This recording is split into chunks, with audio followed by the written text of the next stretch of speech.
2013 i30 and all keys lost, so we've programmed 2 new keys, so let's lock it. Locked, unlocked, lock the key,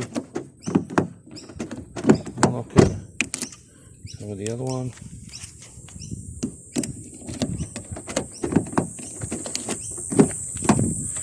Start the car.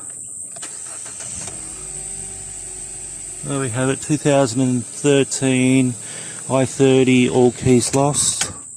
I'll just try the other key.